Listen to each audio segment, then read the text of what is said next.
Welcome to the Temple of Tomes with your host, Indie Comics Jones. Hope you're having a good day out there. So I just want to say we are taking a trip back. This is in the time tunnel wing of the Temple of Jones, where this comic actually came out in April of 2018. I thought it had been more recent, but I was kind of shocked. But I wanted to do a good comic, one that I really had enjoyed. And this is one of those. That's Dredd, obviously. Judge Dredd. The sales on this weren't too hot. They only came in at about 1,700 units that I could see for sales to comic book stores. That's off of Comicron.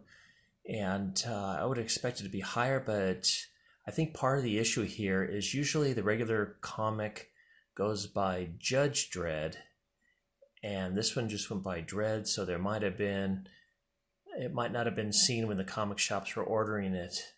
It was pretty good, though. I give this one a total recommend. It was a little different than the other Judge Dredds I have been reading. This one is a one-shot. It was $3.95, put out by 2000 AD. And what I can tell you about this is it's actually a sequel to the 2014 movie, a storyline from that movie. If you remember, there's the Peachtree mega block that has Mama and her gang, the Clan, in there, and a lot of neat stuff went on in that movie. And there's Anderson was in it. She was the psychic that could kind of see into people and tell whether they're lying or not. And she went around without the helmet on because that blocked her psychic abilities. So, main character in that was Mama. She was a former abused prostitute that just got pushed over the edge when I guess the leader of the clan slashed up her face, and she just went off and went crazy and became bloodthirsty and started killing everybody and was able to take over the clan. She was very aggressive. Well, she's gone, obviously, because, spoiler alert, a little late, but the Peachtree mega block got cleaned out by the judges that came in, mostly Judge Dredd. In this one, there was one character, though, that did survive. His name was Bill Huxley, and if you recall, he was a techie that worked for Mama, not by his own. That was about the only thing that kept him alive, was this fact that he was able to break into any system, hack into any system, run the whole security system there at the mega block on the behalf of the clan there. So that pretty much kept him alive. She kind of abused him, but he was one of the survivors of that. That movie had a lot of blood, a lot of gore, had drugs that made everybody psychotic, and it had a very high body count, as I recall, just stacking them up like cordwood. Okay, so anyway, this Bill Huxley, he's got an artificial eye interface that helps him do all these things, but he has started a new life because he ended up helping the judges out. They gave him a reprieve. He's got a family now. He's got a child. The child is sick. He works a construction job on a construction site, I should say, that he still has kind of bad memories about Mama. There she is there. About cleaning off these robots that go into the sewers and whatnot. Let's see Bill there. And it's kind of fun. I was looking at this dig site here. And for some reason, it reminded me of a dig site in World of Warcraft, but I'm not sure why. I mean, they don't really have those cranes and stuff, but everything else about it, I guess, just kind of brought back some memories there. So he's approached by another gang. These are I think it's pronounced the Irenes, and they want him to do work for him. And he's saying, well, I got a job now. I'm clean. I'm not doing the tech stuff anymore. I'm just, taking care of these sewage robots and washing down. He does all these odd jobs on the thing. But as you know, work is very hard to come by. And in the mega cities, Most of them seem to be government employed. So they said, hey, we want you to work for us. He's like, no, I don't want to do it. Here you can see him. That's his job, basically, is cleaning down these sewer robots or androids, bots, or what do you want to call them. And here they said, well, if you change your mind, here you go, give us a call. And the phone they give him looks like it's kind of 1980s type. The art in here is kind of cartoony, not overly so, but it does kind of have a cartoon look to it to me. The other thing is the fonts in here are super, super small. I had to read it with a magnifying glass, not a microphone, magnifying glass. It'd be kind of hard to read it with a microphone. But here's his wife, and this child is sick, of course. So he's feeling bad about the whole thing because he doesn't have enough money to take the child to a specialist, which is what he needs to do. So in the meantime, he's going back to work, and he runs into a bank robber, literally.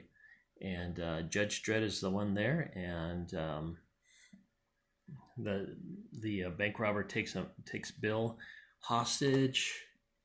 And Judge just blows away, not Bill, but the other guy. But it's pretty traumatic for Bill, and Dredd is obviously able to ID him since he's got such a close-up of him, of the former Peachtree Mega Block incidents. So he's like, and he kind of hassles him, makes him stay late. I should say stay late. Stick around until he has him checked out and make sure he's not has any warrants or anything out for him. And what ends up happening, he makes him late for his job. He gets there and he gets locked out of the site, and he's fired because there's 200 other people that can take that job and need it. Judge Dredd actually caused him to lose his job there. So he's feeling pretty desperate. He doesn't want to go home to his wife and tell her that the news, and they don't have that much money as it is, and he's just starting to turn his life around. And so he takes the job with the other gang, decides to it, and they tell him that they have a job that they're going to go raid one of the more expensive mega block housing units at the top, one of the penthouses, and they're after a pearl. He says, okay, well, the guy's got a lot of money, he can afford to lose a pearl, so he kind of helps them break into the security systems there. And they take him out. It's kind of like, I don't know why she's shooting this guy. He's not really, this guy here, because he's not really looking at her. But this one's got his gun pointed towards him. But just, what the heck, it's comic, right? So something goes wrong with the security where they can't get in, they can't access it remotely. So they bring Bill over. He just thought he was going to be on the sidelines waiting, but they bring him into the scene. He gets the doors open and goes inside, and they see a small child there, and obviously she has issues with her breathing.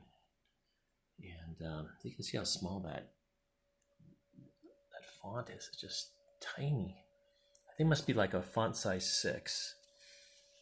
Okay, let's move on. Doing really good here. I should just mention real quick, the writers on this had 2 writers, Arthur Wyatt and Alex DiCampi. The artist is Paul Davidson. So if you like the art, that's who you look out for. So basically, Bill takes care of the child while it's a kidnap attempt. They're going to hold her for ransom. And the girl's name's Pearl. That's what, I don't know if I mentioned that before. But there's a big chase scene that ensues. They end up in the sewers. He's protecting the girl as much as possible, and he's just feeling real bad because the judges are now after them, trying to track them down, and oh no. It's a little bit bloody here. So he's, of course, very good with the mechanics. They're in the sewers. He realizes they destroy one just because they thought it was a judge. They just showed one of these bots, these sewer bots, and he's able to take the navigation out of it and find them a way out of the sewers. It's safe, best way to go, the quickest way, but also he's able in the meantime to program the bots in the sewers that they have to go through. This guy's always kind of turned on with his hacking skills. It's always on, always on. It's built into him. So he's still holding the girl. He's able to create a diversion with having the sewer bots come out and take on the two gunmen that are left, or gun women, I guess. I think they're both women. And he's able to get her out and get her to another construction site and stows her in the construction site office. He dresses up as a construction worker and leaves her there, knowing that she'll now be safe.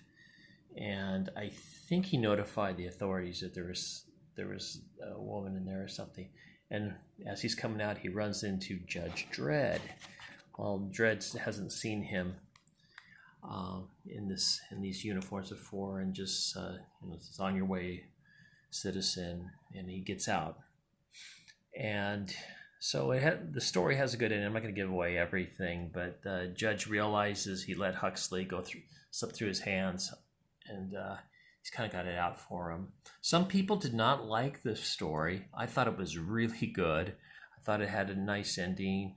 I seem to recall a different ending before, but I read it again, and it was totally different to me. So it was a good thing I did. Judge Dredd acts like Judge Dredd in this to me. I think some of the complaints were that he didn't. I guess that he would have figured out who Huxley was, but he is dressed up a little bit different than he had previously seen him as. So a good ending for it. I highly recommend this. If you want to go back in time. I don't know if you remember the Time Tunnel. Great Irwin Allen TV show. But go back in time if you can find this comic, or maybe it's on Comixology, I don't know, but I think it's well worth a read compared to the other stuff that's out here right now. So this is Indie Comics Jones signing off from the Temple of Tomes. See you guys later.